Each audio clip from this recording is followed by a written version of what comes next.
Welcome back to the Research Finance Education Series.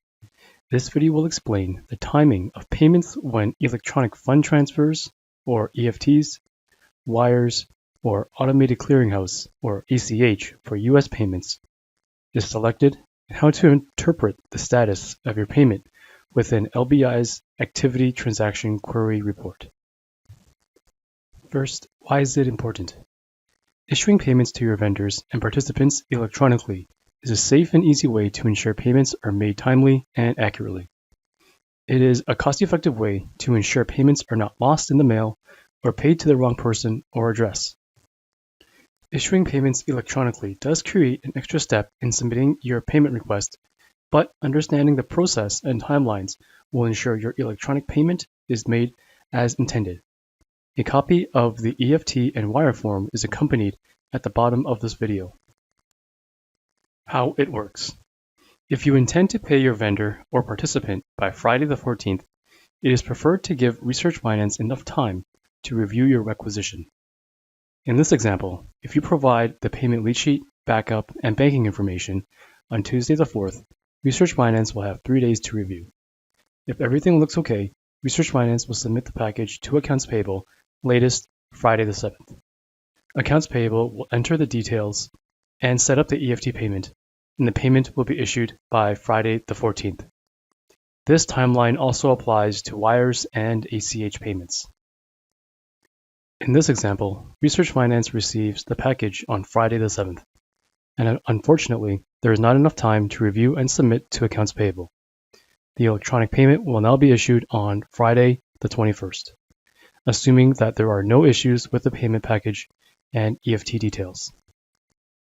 Payment status.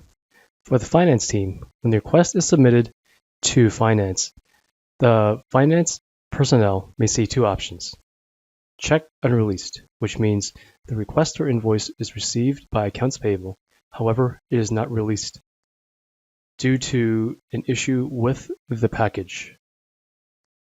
There is also check released, where the check is in the system but not yet printed. For the study team, you will typically see two options in your transaction report. Check issued or open, which means Accounts Payable issued the check to the payee, but the payee has not yet deposited the check to their bank. Or check reconciled, which means Accounts Payable issued the check to the payee, and the payee deposited the check to their bank.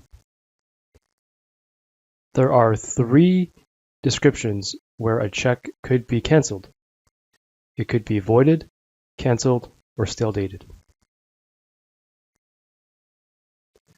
When a payment is issued through either EFT, wire, or ACH, it will either say reconciled or void, where reconciled means that AP processed the payment and therefore deposited directly to the payee's bank. You can get the transaction report for your activity or your payment through Activity Transaction Query within LBI. Once you download the information, it will appear like this. And you can see in column AK, it will detail the payment status.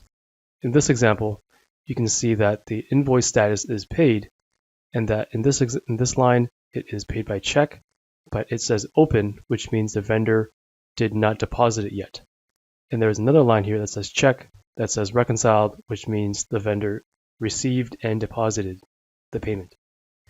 The final line here, the payment was paid through EFT, and it was reconciled, meaning the vendor received the payment electronically. Please note that for electronic payments, the payment status will typically always say either reconciled or void.